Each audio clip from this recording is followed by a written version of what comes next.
conectan y continuamos con el examen privado, que es el avance en donde ya los miembros de la comisión pueden hacer sus preguntas con respecto a los avances que presente Gabriel. Entonces, Gabriel tiene entre 35 y 45 minutos, como decía, para presentar. Y bueno, al final hay que evaluar cualitativamente la tesis o el avance más bien de Gabriel, aprobado con modificaciones o no aprobado, y darle las recomendaciones que haya lugar para poder seguir con el trabajo de tesis. Así que no sé si hay alguna pregunta con respecto a lo que acabé de explicar, y si no, entonces le damos la palabra a Gabriel para que comparta su pantalla y empecemos el examen seminario. Y bueno, les agradezco a todos, lógicamente, participar en este avance, separar este espacio de tiempo de sus agendas, y bueno, agradecerles por el apoyo, lógicamente, al programa, y a Gabriel también, que finalmente es el beneficiado de estos exámenes, porque son súper importantes para dirigir la tesis. Así que adelante, Gabriel. Muchas gracias, profesor. Procedo entonces a compartir mi pantalla.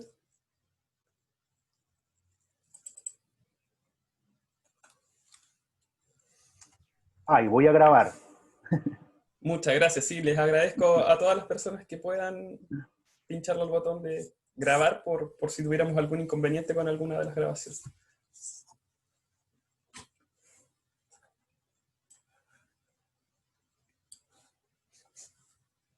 Se descompartió, ¿verdad? Sí. De nuevo. Ahí está, Gabriel. Ya.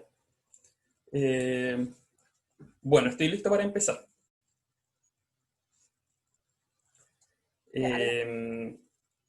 Perfecto. Bueno, antes que todo, y sumándome a las palabras del profesor Hans, quiero agradecerles por su asistencia, por su participación y por su apoyo. Les extiendo mis mayores deseos de que sus proyectos personales y académicos, pese a las dificultades de este año, estén marchando de la mejor forma. Y bueno, procedo con los avances de mi tesis doctoral, que se denomina Diseño Racional de Nanopartículas de Cobre Recubiertas por Grafeno para mejorar sus propiedades de resistencia a la corrosión y a la oxidación. Esta investigación es dirigida por la profesora María Belén Camarada, del Centro de Nanotecnología Aplicada de la Universidad Mayor,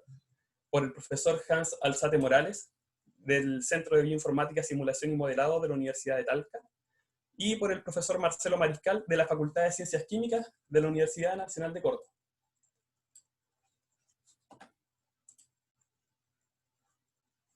Las nanopartículas son materiales que están en el rango de los 1 a los 100 nanómetros, que tienen de 0 a 3 dimensiones y que exhiben propiedades inesperadas, diferentes a la del mismo material cuando está en su estado macroscópico. Propiedades como las ópticas, térmicas, magnéticas y reactivas son algunas de ellas. Estas propiedades dependen fundamentalmente de 3 características de las nanopartículas: su composición, es decir, los elementos que la conforman; su estructura, es decir, la forma que tienen y el cómo sus átomos están cristalizando; y su tamaño, debido a que a menor tamaño, mayor es la proporción de átomos que forman parte de la superficie de la nanopartícula, dejando electrones libres para reaccionar con el entorno. A nosotros nos llamaron la atención las nanopartículas de cobre, porque este es un material económico en comparación con otros metales, y porque es abundante en nuestro país. Además posee una alta conductividad eléctrica, un alto punto de fusión y una alta reactividad. Esto le ha dado usos multifacéticos en catálisis, medicina y energética. Por ejemplo, esta primera imagen a la izquierda representa que las nanopartículas de cobre han sido utilizadas eficientemente como sustrato para espectroscopía amplificada Raman de superficie, asimismo que sus propiedades antimicrobianas han sido aprovechadas en el cuidado de la salud y en la industria agropecuaria, y que constituyen un buen reemplazo a nanopartículas de oro y plata en electrónica flexible. Las nanopartículas de tamaño pequeño son deseables porque a menor tamaño, mayor es su actividad. Sin embargo, el tamaño pequeño también favorece otros fenómenos no deseados como la oxidación y la corrosión, más si las nanopartículas son de cobre, porque el cobre se considera un metal altamente reactivo. De los factores del entorno que inciden en el comportamiento de las nanopartículas, de cobre en este caso, la temperatura es uno de los más importantes.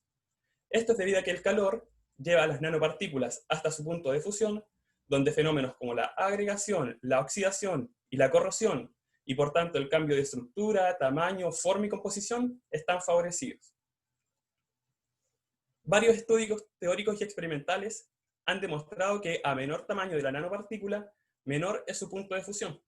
Por tanto, podemos establecer una relación directa entre la temperatura de síntesis de las nanopartículas, el tamaño de la nanopartícula sintetizada y su punto de fusión. Así, debido a la dificultad de sintetizar y almacenar nanopartículas de cobre de tamaño pequeño, todos los estudios de diseño han sido fuertemente respaldados por computación de alto rendimiento. Considerando estos antecedentes, cabe hacernos dos preguntas. La primera es cómo las nanopartículas de cobre pueden ser pasivadas para prevenir su agregación, corrosión y oxidación, y cómo pueden ser fabricadas controlando su tamaño y distribución de tamaños. Como nosotros, como equipo de investigación, ya conocíamos que varios alótropos del carbono también tienen propiedades demostradas en catálisis, medicina y energética, nos dispusimos a diseñar un novedoso nanomaterial a base de nanopartículas de cobre recubiertas por grafeno. Elegimos el grafeno en particular porque conocemos que este material es estable incluso en condiciones adversas, y además que se pueden construir grupos funcionales en su superficie que a la vez permiten generar estructuras ternarias que le dan nuevas propiedades a las nanopartículas. Si miramos la literatura, podemos ver que las nanopartículas de cobre recubiertas por grafeno ya han sido sintetizadas y usadas en diferentes campos. Por ejemplo, podemos ver a la izquierda el estudio de Luechinger y sus colaboradores, desarrollado en el año 2008, que es pionero en el campo porque es uno de los primeros que reporta la síntesis de este nanomaterial. Ellos fueron capaces de sintetizar nanopartículas de cobre recubiertas por grafeno, y además de inyectarla dentro de un cartucho de tinta, el cual fue impreso con una impresora HP normal en una lámina de plástico transparente. Así construyeron un circuito que era posible de usarse en electrónica flexible. Otro ejemplo interesante es el que se muestra en el estudio desarrollado por Yang y sus colaboradores en el año 2016, en el cual construyeron un nuevo sustrato CERS a base de una lámina de cobre totalmente recubierta por grafeno, sobre la cual depositaron nanopartículas de cobre recubiertas por grafeno. Luego de los análisis estructurales y electrónicos que realizaron, notaron que el sustrato que ellos proponen tiene mayor eficiencia que otros sustratos ya presentes en el mercado a base solo de cobre o a base solo de grafeno. Pese a que las nanopartículas de cobre recubiertas por grafeno ya han sido sintetizadas, el control de su pureza, tamaño, distribución de tamaños y número de láminas permanece aún como un desafío. Por esta razón, nos planteamos la hipótesis de que es posible diseñar nuevos materiales con asistencia de computación de alto rendimiento. Y en ese sentido, que es posible producir nanopartículas de cobre de múltiples capas estables en el aire, pasivadas por grafeno, altamente puras y de tamaño controlado. Para desarrollar esta hipótesis propusimos dos líneas de trabajo. Por un lado, la línea teórica, usando dinámica molecular clásica, dinámica molecular reactiva y simulaciones cuánticas del tipo DFT. Y una línea experimental, usando Inner Gas Condensation y Chemical Vapor Deposition. Propusimos estos métodos de síntesis del tipo físicos porque conocemos que con ellos es posible lograr un control más preciso del tamaño, forma, estructura y composición de las nanopartículas. Sin embargo, lo que les voy a presentar a continuación es el sustento teórico para un experimento que nosotros no propusimos en el proyecto de tesis y que tiene ciertas ventajas respecto a los que sí propusimos, que son del tipo físico, como por ejemplo que estos fueron primeramente propuestos para ser desarrollados en el laboratorio del doctor Eduardo Pérez Tijerina en la Universidad Nacional de Nuevo León, en México, mientras que el experimento del tipo químico, del cual les voy a hablar más adelante, podemos desarrollarlo aquí en Chile. Este también presenta varias otras ventajas de las cuales les voy a hablar más adelante, aunque voy a comenzar, como ya les dije, por el sustento teórico que nos da indicios de que el experimento que queremos proponer puede funcionar. Comenzamos entonces construyendo 4 modelos para nanopartículas de cobre que estuvieron entre los rangos de tamaño de los 1 a los 4 nanómetros. Su forma fue de octadero truncado y su estructura cristalina del tipo FCC, pues estas características estructurales están descritas como las más estables para las nanopartículas de cobre. Es importante mencionar que estos 4 modelos fueron nominados de acuerdo a su número de átomos. Así, el modelo más pequeño, por ejemplo, se denominó Q201, Q por el elemento, y Q2406 en el caso de la más grande. Estos 4 modelos fueron simulados utilizando el motor de simulación LAMMPS con un campo de fuerza Embedded Atom Method, desarrollado por Foils y sus colaboradores en el año 1986, Este es el campo de fuerza del tipo EAM más utilizado para estudiar el comportamiento del cobre. Para las simulaciones utilizamos un time step de 5 femtosegundos, un ensemble NBT, en una rampa de temperatura de los 273 a los 1600 Kelvin durante 5 nanosegundos. Si miramos la trayectoria de la nanopartícula de 3.1 nanómetros, denominada Q1289, podemos ver que su punto de fusión, es decir, aquel punto en el que la nanopartícula pasa del estado sólido a líquido, ocurre entre los 3 nanosegundos y los 4 nanosegundos. Esto es, entre los 1100 Kelvin y los 1330 Kelvin. Si quisiéramos conocer en más detalle el punto exacto donde ocurre este fenómeno, conviene analizar la curva calórica, que se consigue de calcular la energía total por átomo del sistema versus la temperatura. Y aún más detalle se puede conseguir si estudiamos la derivada de la curva calórica, que nos da la capacidad calorífica, y que nos muestra lo que ya es conocido para las nanopartículas de cobre y que fue mencionado en la introducción. Y es que a menor tamaño, menor es su punto de fusión, y que a medida que va creciendo, este punto de fusión va aumentando, siendo más estrecha la diferencia a medida que se acercan al punto de fusión del cobre en su estado macroscópico. Esto lo podemos ver en el gráfico a la izquierda de la pantalla. Ahora, si comparamos nuestros resultados con los reportados en la literatura, en particular con el estudio desarrollado por Cart y sus colaboradores en el año 2014, y nos enfocamos en su modelo coincidente con el nuestro, que es el de la nanopartícula de 4 nanómetros, en nuestro caso la más grande, podemos ver en su estudio que ella tuvo un punto de fusión alrededor de los 950 Kelvin. Me refiero a la línea que está señalada con cuadrados. En el caso de nuestro estudio, el punto de fusión de esta nanopartícula estuvo en torno a los 1100 Kelvin. Nosotros atribuimos esta diferencia al hecho de que en el estudio de Cart partieron con nanopartículas de forma esférica, mientras nosotros comenzamos con forma de octahedro truncado, que es más estable y a la cual atribuimos esta diferencia. Hicimos también el análisis de función de distribución radial,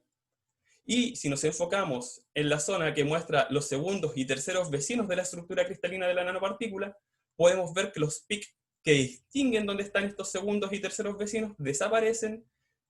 entre las líneas rojas y azul, que corresponden a las temperaturas de 1000 y 1100 Kelvin, lo cual se ajusta a lo que nosotros vimos cuando estudiamos previamente la curva calórica y la capacidad calorífica. Dejo aquí un segundo más la diapositiva para que puedan mirar efectivamente que el paso de sólido a líquido de la nanopartícula ocurre entre este punto. Por último, hicimos el análisis de vecinos comunes para el mismo modelo Q1289. Si miramos las figuras de abajo, podemos ver entonces que a los 2 nanosegundos de simulación aún es posible ver estructura cristalina en la nanopartícula, tanto en su centro como en las zonas más cercanas a su superficie, lo cual ya no es tan evidente a los nanosegundos 3, donde solamente se observa que estructura cristalina en la zona del núcleo de la nanopartícula, como es conocido el fenómeno de fusión, que se sabe que parte de la superficie y luego en el centro. Ya a los nanosegundos 4 y nanosegundos 5 podemos ver que no hay conservación de la estructura cristalina. Continuamos nuestros estudios de modelado y simulación, trabajando con 2 sets de modelos de grafeno y de fulereno. Elegimos estos 2 sets de modelos diferentes, a diferentes tamaños, porque cuando nosotros hicimos la presentación del proyecto de tesis, propusimos 2 estrategias de construcción de las nanopartículas de cobre recubiertas por grafeno.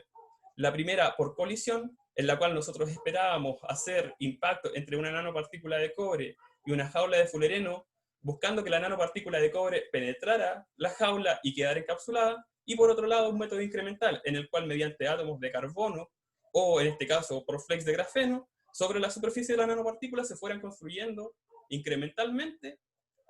las láminas de grafeno. Para el caso de estudio en el cual utilizamos las jaulas de fulereno, nosotros hicimos los métodos de colisión y sin embargo en ningún caso pudimos ver que las nanopartículas de cobre pudieran penetrar la jaula de grafeno, incluso cuando nosotros añadimos defectos en ella. Esto debido a su alta estabilidad. Estas simulaciones nos dieron indicios de una línea de investigación la cual podemos nosotros desarrollar relacionada al fulereno y su estabilidad estructural. Sin embargo, las simulaciones que más nos llamaron la atención estuvieron asociadas al estudio de la nanopartícula de cobre con láminas de grafeno, como ya les voy a mostrar a continuación. En este caso, las simulaciones también se hicieron con LAMMPS, utilizando el campo de fuerza reactivo aireo desarrollado por Stuart y sus colaboradores para el comportamiento de los átomos de carbono e hidrógeno, con un time step más bajo que en el caso anterior, que en este caso fue de 0.5 femtosegundos, un ensamble NBT, en una rampa de temperatura de los 273 a los 1600 Kelvin durante 5 nanosegundos. Podemos ver aquí en las capturas de la trayectoria de estas dinámicas que la estructura de tanto del fullereno como del grafeno fue similar tanto al inicio de la dinámica como al final de la dinámica. Esto se debe a que esta rampa de temperatura que llegó hasta los 1600 Kelvin aún está muy distante del punto de fusión de estos materiales y por tanto es esperable que su estructura permanezca de manera similar.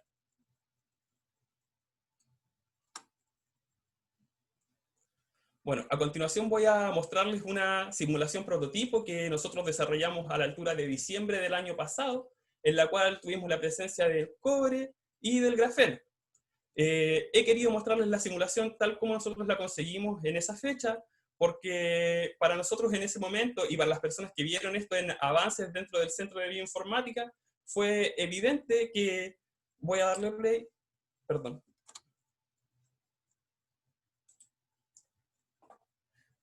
Fue evidente, decía, que si nosotros éramos capaces de reducir el tamaño de la lámina de grafeno, a la cual empezamos a llamar flakes, entonces era posible obtener una recubierta más homogénea sobre la superficie de la nanopartícula de cobre. En este caso la simulación fue bastante corta, solo duró algunos picosegundos. Esta simulación yo la realicé en mi computador, y pese a todo, incluso el hecho, ustedes habrán notado, de que faltan aún los átomos de hidrógeno, nos permitió obtener deducciones importantes de los cálculos que estábamos haciendo. En este caso, los campos de fuerza utilizados fueron nuevamente el campo de fuerza EAM de Foils, el campo aireo de Stuart, y además añadimos un par de parámetros de Lennard-Jones desarrollados por Lee y sus colaboradores en el año 2016. Seguimos utilizando el time step de 0.5 femtosegundos, el ensamble NBT, y en este caso, bueno, ya les decía, no hubo rampa de temperatura debido al corto periodo de tiempo de la simulación molecular.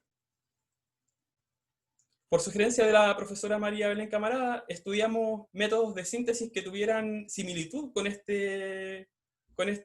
modelo que desarrollamos nosotros computacionalmente, y fue así como nos encontramos con este método de síntesis electroquímica desarrollado por Iceware y sus colaboradores en el año 2017, en el cual desarrollaron quantum dots de grafeno y quantum dots de óxido de grafeno.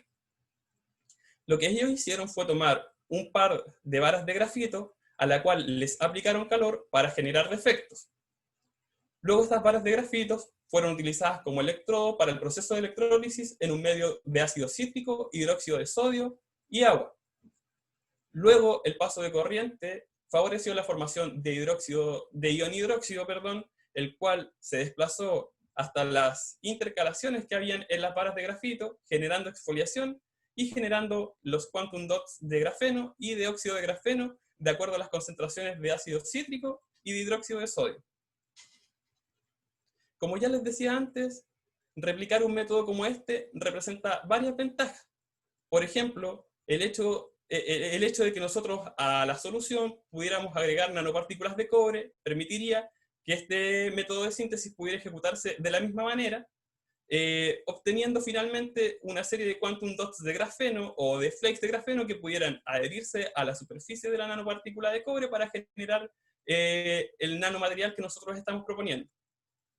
Otras ventajas que representa este método para nosotros es que ya disponemos con las nanopartículas de cobre. El CENAP, donde la profesora María Belén dirige, ya cuenta con nanopartículas de cobre sintetizadas, por tanto,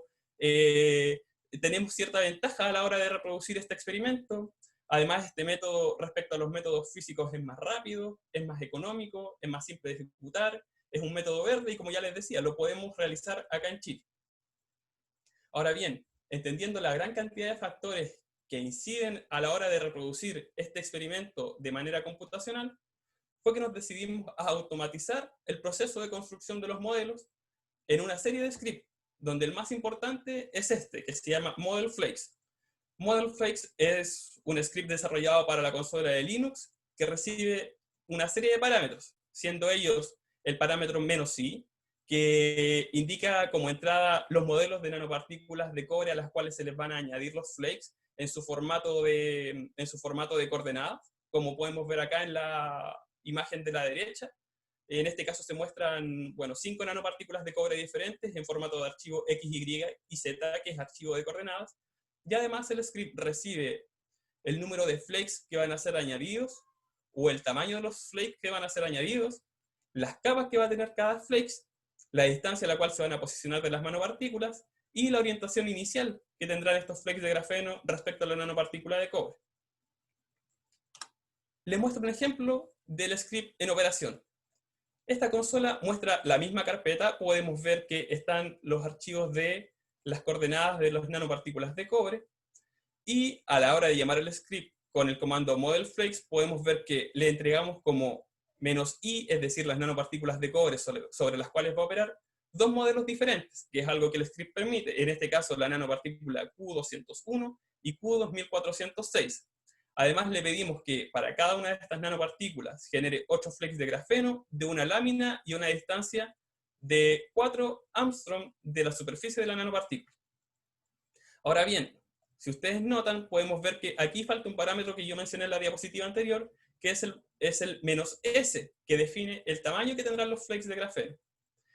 Este parámetro está omitido porque el script está diseñado para generar la cantidad de grafeno suficiente para cubrir toda la superficie de la nanopartícula. Esta es una condición del script que nosotros mismos diseñamos. Entonces, si uno añade como parámetro la cantidad de flakes de grafeno a ser añadidos, en este caso 8, el script es capaz de calcular automáticamente cuál es la dimensión que deben tener los flakes de grafeno generados, manteniendo, obviamente, la conservación de la celda unitaria de los flakes de grafeno. Por otro lado, si nosotros hubiésemos elegido el parámetro "-s" y le entregamos al script el tamaño del flake, entonces este es capaz de calcular automáticamente cuántos hacen falta para cubrir toda la superficie de la nanopartícula. Luego de la ejecución podemos ver que el script hace una serie de cálculos respecto a la nanopartícula, su área superficial, su forma, y genera los flakes de grafeno, como se observa en la imagen de la derecha. Esta es una ventana que el script abre y que nos permite evaluar que la construcción del modelo se haya hecho correctamente. Luego podemos ver que el script se llama nuevamente, se hace el cálculo para la nueva nanopartícula que es más grande y se generan los flakes de grafeno. A nivel de archivos, lo que está ocurriendo es que se generan 3 carpetas diferentes. Una para cada modelo de nanopartícula, que además incluye el formato X, Y y Z, es decir, el archivo de coordenadas que indica la nueva posición de la nanopartícula de cobre, incluidos los flakes de grafeno, su conversión al formato .dat, que es requisito para la operación de LAMMPS, el archivo de entrada para la ejecución de LAMMPS y otros archivos de información. Es importante mencionar que se genera el archivo de entrada para LAMMPS porque este es un archivo que requiere una serie de modificaciones de acuerdo a la simulación que se está realizando. Entre ellos, por ejemplo, una semilla aleatoria que va a dar origen a la simulación, y ciertos otros parámetros como el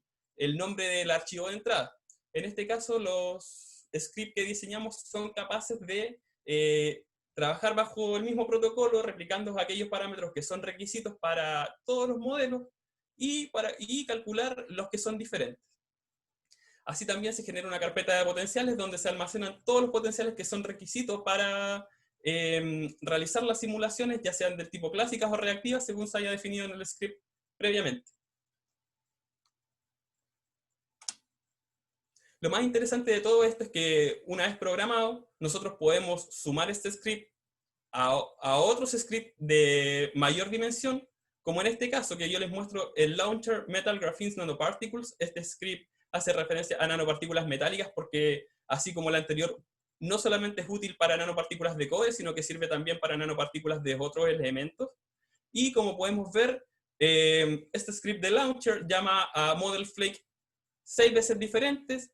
con diferentes parámetros para las 4 nanopartículas. Esto nos permite en una línea generar hasta 48 modelos distintos sobre los cuales nosotros estuvimos trabajando. Sin embargo, notamos que estábamos generando un gran volumen de información, difícil de manejar y difícil de analizar. Por tanto, nos decidimos a reducir el número de variables con los cuales el script estaba trabajando y solamente conservamos dos. Por un lado, menos i, que habla de las nanopartículas a las cuales se les va a aplicar el procedimiento, y el número de flakes que van a ser añadidos. Y en este caso, nosotros trabajamos con 3 números distintos, como se muestra en la siguiente tabla. En las filas, entonces, podemos encontrar las nanopartículas de cobre en sus diferentes modelos, y en las columnas los números de flakes a ser añadidos que utilizamos, que fueron 2, 8 y 14. Y la nominación que recibieron los modelos fue como se observa aquí. Por ejemplo, Q586, N igual a 8, que quiere decir que a la nanopartícula de cobre de 586 átomos se le añadieron 8 flakes de grafeno suficientemente grandes para cubrir toda su superficie, como se muestra en esta diapositiva. Además, yo les comenté que se generaban archivos que guardaban la información de los cálculos que realizaba el script, como se muestra acá a la derecha, y donde podemos encontrar, por ejemplo, información relacionada con los elementos, con los átomos, con su área superficial, con los flakes, con las áreas que cubren, con los comandos de simulación, con los comandos de tiempo de simulación, de temperatura, y varios más detalles que nos han sido útiles para seguir automatizando y para tener esta información siempre a mano en caso de requerir. Volvimos a etapa de simulaciones, también utilizando LAMP, el campo de fuerza de Foils, de Stewart, de Lee, y en general conservando los mismos parámetros que utilizamos para la simulación que les mostré previamente, en la cual todavía faltaban los átomos de hidrógeno, que ya no ocurre. La simulación luce como se ve aquí en pantalla. Podemos ver una alta estabilidad entre el fenómeno de absorción de los flakes de grafeno sobre las superficies más extensas de la nanopartícula de cobre. Esto hasta que comienza el punto de fusión, en el cual los flakes de grafeno empiezan a superponerse unos encima de otros. Sin embargo, aún manteniendo la forma de la nanopartícula, que es algo que a nosotros nos llamó bastante la atención. Se lo muestro con más detalle aquí en esta diapositiva, en la cual nosotros vemos esta captura que fue tomada a los 1550 Kelvin, donde ya no hay una estructura cristalina presente. Sin embargo, nosotros observamos que hay una forma que es conservada y que nosotros creemos que es trascendental a la hora de explicar los fenómenos que vimos en los resultados, como se ven en los siguientes gráficos. Nosotros separamos el análisis de estas simulaciones que realizamos para todos los modelos en dos líneas de trabajo distintas. Por un lado, mantuvimos constante el número de flakes, y por otro lado, mantuvimos constante el tamaño de las nanopartículas. Partimos analizando partimos por el análisis en el cual mantuvimos constante el número de flakes. En este caso, n fue igual a 2, en este caso, n fue igual a 8, y aquí n14. Y cambiando el tamaño de la nanopartícula. Y vemos lo que observamos cuando la nanopartícula era estudiada sin una recubierta, y es que el punto de fusión va aumentando a medida que la nanopartícula crece. Podemos ver esto de manera más evidente cuando la cobertura es igual a N8 y cuando es igual a N14. Otro detalle interesante es que el punto de fusión de la el punto de fusión del cobre en su estado macroscópico actúa como una asíntota al punto de fusión de las nanopartículas de cobre recubiertas por grafeno. Ahora, cuando nosotros mantenemos constante en el análisis el tamaño de la nanopartícula y cambiamos el número de flakes, podemos ver en este caso, por ejemplo, que la nanopartícula sola tiene un punto de fusión el cual incrementa cuando hay flakes presentes. En el caso de la nanopartícula más pequeña, de 201 átomos, podemos ver que, independiente del número de flakes de grafeno a su alrededor, el aumento en la temperatura de fusión fue siempre el mismo, alrededor de los 200-250 Kelvin. Sin embargo, en este modelo de 586, cuando n fue 2, el aumento en el punto de fusión fue menor que cuando n fue 8 y que cuando fue 14. Esto mismo lo observamos también cuando estudiamos la nanopartícula de Q1289, siendo el modelo con 2 flakes el de menor punto de fusión, y en el caso de la nanopartícula más grande de 4 Armstrong de 2406 átomos, podemos ver también, en el caso de la línea de la curva morada, podemos ver que esta representa la nanopartícula de cobre cuando no tiene recubierta, y que cuando tiene una recubierta de 2 flakes, experimenta un incremento en su punto de fusión que es mayor cuando los flakes son 8 y 14, con un máximo de 350 Kelvin en el aumento en el punto de fusión, y como asíntota el punto de fusión del cobre en su estado macroscópico.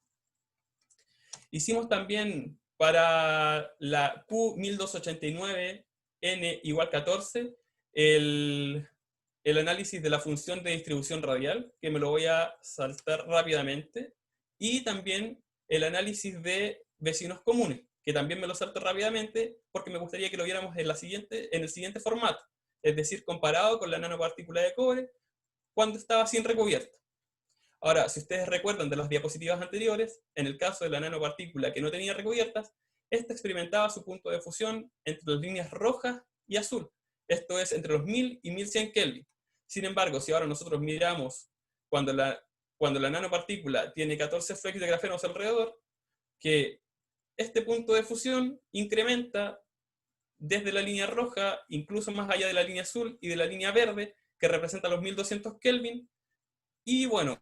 ya a los 1300 Kelvin dejamos de ver aquellos pics que son característicos de los segundos y terceros vecinos en la estructura cristalina, y por tanto podemos deducir que la pérdida de estructura cristalina ocurre entre los 1200 y 1300 Kelvin, que es mucho mayor respecto a los 1000 y 1100 que observamos cuando la nanopartícula no tenía recubierta. En el análisis de vecinos comunes también podemos ver un cambio significativo. En el caso de la nanopartícula que está recubierta, podemos ver que al nanosegundo 2 de simulación, esto es a los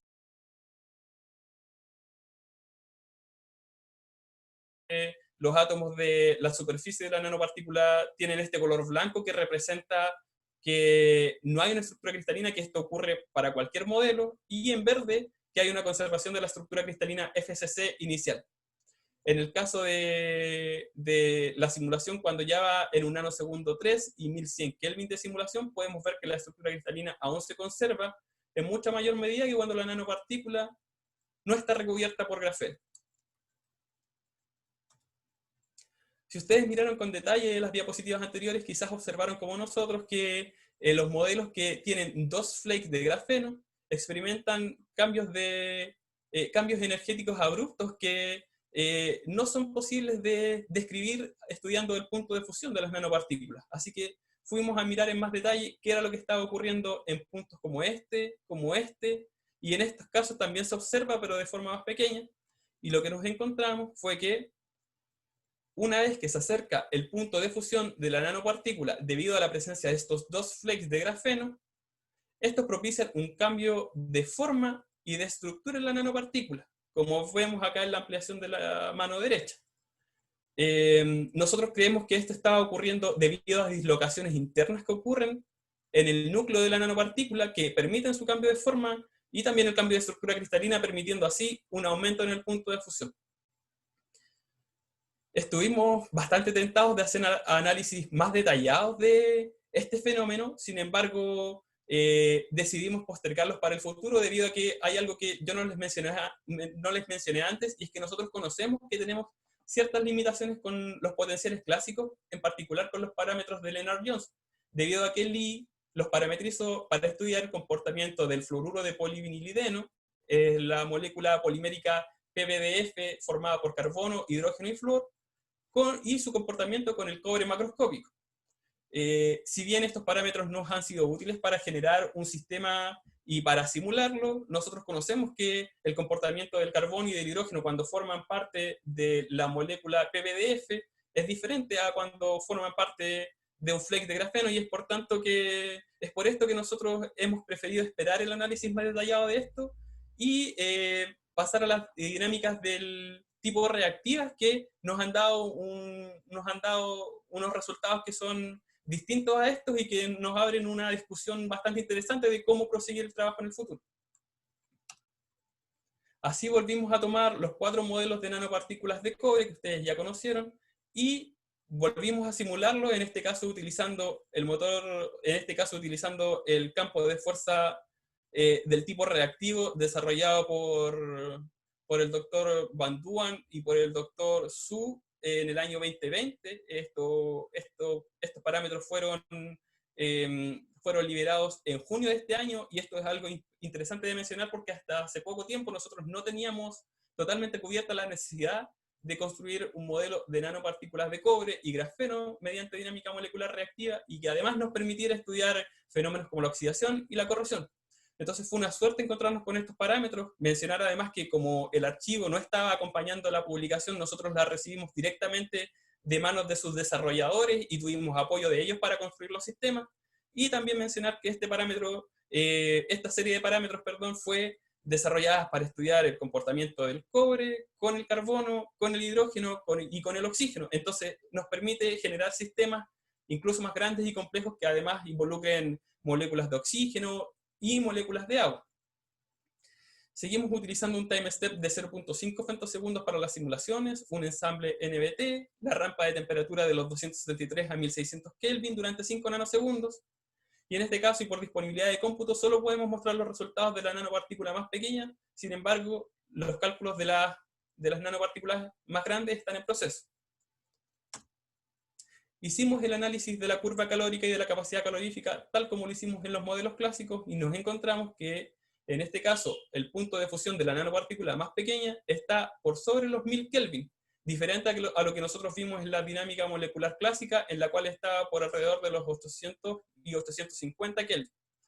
Nosotros atribuimos esta diferencia en el punto de fusión de las nanopartículas, pese a que son el mismo modelo, al hecho de que nosotros cambiamos el time step, que otorga el nivel de detalle a la simulación. En este caso, nosotros pusimos un time step mucho más bajo que en el caso de las dinámicas clásicas, y por tanto obtenemos un nivel de detalle más amplio y por tanto una conservación de la estructura de la nanopartícula a temperaturas más altas. Luego realizamos el estudio de las nanopartículas recubiertas por grafeno. En este caso yo muestro el ejemplo de la nanopartícula Q586 cuando está cubierta por 8 flakes de grafeno. Es interesante mencionar que en este caso nosotros tuvimos que hacer ciertos cambios en los protocolos de construcción de las nanopartículas y tuvimos que acomodar los flakes a las caras más amplias de las nanopartículas de cobre. En este caso quizás ustedes puedan notar también que los flakes de grafeno son más pequeños. Esto es debido a que en las simulaciones reactivas nosotros observamos algo que en las simulaciones clásicas no fue evidente, y es que hay un fenómeno de desorción y de formación de estructuras grafíticas en la superficie de la nanopartícula de cobre.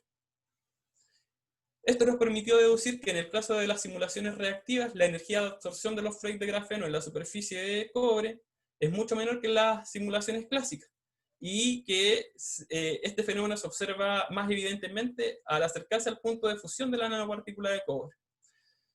Les comenté antes que nosotros hicimos todo este acomodo en los scripts de construcción de los modelos para generar un modelo más apropiado y, digamos, en el cual era más factible que el flake permaneciera absorbido, porque cuando nosotros usamos flakes más grandes o que no estaban inicialmente orientados a las caras más amplias de la nanopartícula de cobre, entonces este fenómeno de desorción se observó incluso desde el principio de la dinámica molecular. Y como ya les decía, nos abre muchas posibilidades de imaginar qué es lo que está ocurriendo. Así que para ir resolviendo dudas, lo primero que hicimos fue estudiar la energía de absorción de un átomo de carbono sobre una superficie de nanopartícula de cobre cuando está aislado y cuando forma parte de un flake de grafeno. Esto lo hicimos con los campos de fuerza clásicos y también con el campo de fuerza reactivo. Así, si miramos la parte superior de la tabla, en la cual se estudió la energía de absorción del átomo de carbono cuando está aislado, podemos ver que es la misma en el caso clásico como en el caso reactivo. Sin embargo, si ahora nosotros miramos cuál es la energía de absorción del mismo átomo de carbono, pero esta vez cuando forma parte de un flake de grafeno, como se describe en la parte inferior de la tabla, podemos ver que en el caso de la dinámica molecular clásica, esta energía es mucho mayor que en el caso reactivo. Nosotros atribuimos esto a que esta energía está dada por los parámetros de Lennard-Jones, y que los parámetros de Lennard-Jones son del tipo aditivo, y por tanto no hay consideración de segundos o terceros cuerpos en el cálculo de la energía de absorción, como sí ocurre en el caso del cálculo reactivo, donde usamos un potencial que es del tipo muchos cuerpos, y por tanto hay una consideración de otros cuerpos también en el cálculo de la energía, y por tanto el resultado da una energía más baja y que explica el fenómeno de desorción que nosotros observamos cuando estudiamos la nanopartícula de cobre recubierta por grafeno en el caso reactivo. Luego de eso, hicimos el estudio del fenómeno de absorción y de disociación de una molécula de oxígeno sobre una superficie de cobre, entendiendo que este es el fenómeno que nosotros buscamos prevenir a la hora de posicionar flakes de grafenos en la superficie de la nanopartícula. Lo que observamos en este caso es que la nanopartícula de cobre de color verde tiene una carga neutra al principio, como es conocido para las nanopartículas, y que luego, tras la aproximación de la molécula de oxígeno, que tiene una carga negativa, los átomos de cobre con la cual la molécula de oxígeno interactúa, generan una redistribución de cargas, teniendo los átomos de cobre una carga positiva y la molécula de oxígeno una carga más negativa que la que tenía originalmente. Aquí podemos ver esto en color azul, que acá es un color celeste y que representa que en este caso final la energía la carga de la molécula es más negativa que en el caso inicial. Esta redistribución de cargas se hace más grande cuando ocurre el fenómeno de disociación de la molécula de oxígeno sobre la superficie de la nanopartícula de cobre, como podemos observar también en este gráfico. Por último, si analizamos este mismo fenómeno ahora desde la perspectiva energética, podemos ver que en el momento en que se produce la disociación de la molécula de oxígeno, ampliado aquí a la derecha, podemos ver que hay una disminución en la energía, y por tanto que este fenómeno es termodinámicamente favorable, como es conocido para el fenómeno de oxidación en nanopartículas de cobre. Ahora, como ya les decía, nuestra intención es conocer si este fenómeno ocurre o no ocurre cuando hay flakes de grafenos en la superficie de la nanopartícula de cobre, y es interesante de mencionar porque nosotros en primera instancia consideramos los flakes de grafeno absorbidos sobre la superficie de la nanopartícula de forma planar, y lo que vimos en las simulaciones es que a lo mejor la forma de absorción más estable para el flake de grafeno sobre la superficie de la nanopartícula de cobre es formando una corona, lo cual no conocemos, pero que también podría ser una forma de prevenir que los átomos de agua, que las moléculas de agua y que las moléculas de oxígeno penetren hasta la superficie de la nanopartícula, dándonos así un sistema diferente al que nosotros propusimos inicialmente, pero que genera el mismo resultado que estábamos esperando. Ahora, en lo inmediato lo que nos queda es realizar realizar cálculos del tipo DFT. Nosotros hemos pensado en DFT del tipo tie binding, que permite la construcción de modelos más grandes, para conocer cuál es la energía de absorción del átomo del carbono, que más se acerca en el caso de las dinámicas moleculares a lo que ocurre realmente en la naturaleza. Es decir, o si la dinámica molecular clásica o la dinámica molecular reactiva. Nosotros creemos que la dinámica molecular reactiva porque el estudio reportado por Su y por Van Duan, en el cual ellos entregan estos parámetros, muestran una alta correspondencia con el cálculo de DFT. Sin embargo, consideramos que es importante repetir estos cálculos, hacerlos nosotros mismos y corroborar que el potencial reactivo está actuando de buena manera. Esto también nos va a permitir refinar los parámetros de Lennard-Jones que estamos utilizando hasta la fecha y poder así obtener una aproximación clásica que sea más cercana a la realidad. Les muestro esta tabla de los resultados esperados. Estos van acorde a los objetivos específicos que nos planteamos en el proyecto de tesis. Y bueno, considerar que nosotros a estas alturas del año deberíamos tener cumplidos los primeros dos objetivos específicos, que consisten en realizar las simulaciones y los análisis para las nanopartículas sin recubierta, tanto de forma clásica como de forma reactiva, y también la simulación y análisis de las nanopartículas de cobre recubiertas por grafeno de manera clásica y reactiva. Lo cierto es que nosotros tenemos un logro como el que se muestra a continuación. Tenemos completado el objetivo 1, lo damos por completado porque lo único que nos falta es el resultado del cómputo para hacer los análisis. Aquí mencionar también algo interesante, y es que no solamente el script de construcción de modelos fue automatizado, sino que mucho del análisis que nosotros vimos a lo largo de esta presentación también está automatizado, también se hace solamente escribiendo un par de líneas por consola de comandos. Entonces es muy interesante aquí mencionar que el análisis no es un factor preocupante para nosotros, porque lo que requerimos analizar para el objetivo 1, es decir, por las nanopartículas de cobre solas, ya está construido. Marcamos el objetivo 2 en color amarillo, representando aquí que no está del todo cumplido, porque aquí nos falta terminar las simulaciones del tipo reactivas para las nanopartículas de cobre recubiertas por grafeno. Nosotros excusamos este retraso en este objetivo en el hecho de que tomamos gran parte del tiempo de trabajo a la programación de la construcción de los modelos y del análisis, los cuales, sin embargo, han representado a la larga un gran ahorro de tiempo. Yo, contento y con orgullo, les comento que hasta hace 2 meses atrás nosotros no teníamos todavía muchos resultados porque estábamos todavía trabajando en la construcción de los scripts. Sin embargo, estos últimos 2 meses de trabajo, con apoyo de los profesores aquí presentes, con los cuales hemos tenido una comunicación bastante fluida, hasta 2 o 3 reuniones por semana, por Zoom, una conversación fluida por WhatsApp. Entonces nosotros hemos logrado generar una gran cantidad de resultados para las nanopartículas de cobre recubiertas por grafeno, tanto para el claso clásico como para el claso reactivo. Y bueno, falta a refinar todavía un poco todo esto, pero no quisiéramos decir que el objetivo está terminado cuando todavía no lo está. Marco también el objetivo 4 en color amarillo, pese a que todavía no era etapa de realizarlo, pero lo pongo porque justamente para estos meses de octubre y noviembre nosotros teníamos planificada nuestra primera pasantía experimental al laboratorio del doctor Eduardo Pérez Tijerina en México, lo cual no vamos a poder realizar, pero en favor de los avances de la tesis y también de este objetivo de síntesis, podemos mencionar que vamos a postergar esta visita al laboratorio del profesor Pérez Tijerina, y lo que vamos a hacer es comenzar con este objetivo 3, que consiste en realizar los cálculos cuánticos para las nanopartículas de cobre y grafeno.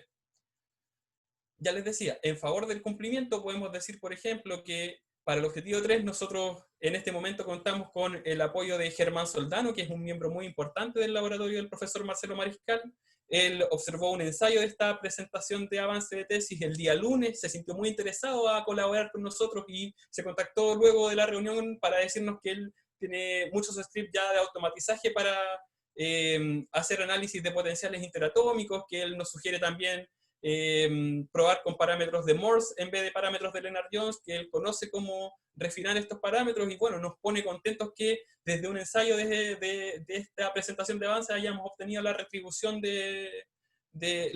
el compromiso de un miembro del laboratorio del profesor Marcelo por trabajar con nosotros, que es un factor favorable. Y en favor del objetivo 4, experimental, podemos decir que algo muy importante, y es que nuestro doctorado se acreditó a finales del año pasado. Nosotros así hicimos las postulaciones a las becas DANID de doctorado nacional, nos adjudicamos la beca y también fuimos recientemente informados que nos adjudicamos los beneficios complementarios. Estos beneficios complementarios comprenden varios recursos para hacer compras de insumos computacionales, pero quizás lo más importante es que nos va a permitir estar 2 meses de pasantía en el laboratorio de la profesora María Belén en Santiago para desarrollar el método de síntesis electroquímico, y además el financiamiento es suficiente para estar 4 meses en el laboratorio del profesor Eduardo Pérez Tijerina en México. Así que esta es una información que también nos tiene bastante contentos y que nos da luces de que nosotros podemos completar todos los objetivos propuestos antes de terminar la tesis. Ahora, ¿qué más podemos decir? Viene que debemos mejorar los scripts para adecuarlos a las simulaciones reactivas, que es algo que conocemos. También queremos estudiar la energía de interacción del flake con el cobre, del flake con otros flake, y así estimar qué es lo que, cuáles son los procesos más termodinámicamente favorecidos, es decir, si la absorción sobre la superficie del cobre o si la absorción sobre la superficie de otro flake de grafeno. También estudiar la interacción cobre, flake, flake, para ver cómo se van posicionando estos en el tiempo. Podemos también hacer cálculos de este tipo mediante DFT. También queremos explorar sistemas más grandes y complejos que tengan moléculas de agua, que tengan algunas láminas de grafeno aisladas dentro del sistema. También involucrar moléculas de oxígeno. Y por supuesto tenemos que realizar todos los preparativos para hacer las compras de los insumos computacionales y para hacer las pasantías más adelante. Así, y para finalizar, me gustaría hacer 2 mayores conclusiones de este trabajo. La primera es que las simulaciones permiten obtener una representación gráfica de los fenómenos naturales, lo que nos habilita para plantear nuevas hipótesis que no siempre son tan intuitivas. Y la segunda es que la automatización nos otorga Es consistencia en los cálculos debido a que previene el error humano y mantiene un protocolo que es constante en el tiempo. Quiero terminar con